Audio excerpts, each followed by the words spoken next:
অবৈধভাবে তারা বাংলাদেশ থেকে ত্রিপুরাতে তারা প্রবেশ করে এবং আইনশৃঙ্খলা বাহিনীর হাতে আটক হয়।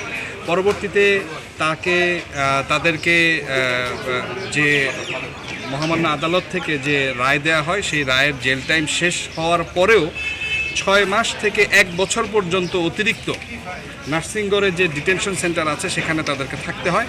এই লম্বা সময় ধরে আসলে তারা এই রাজ্যের সাহায্যে তারা থেকেছে।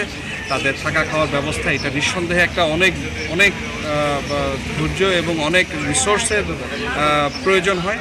তো আমি সেজন্য রাজ্য সরকারকে অবশ্যই ধন্যবাদ জানাই।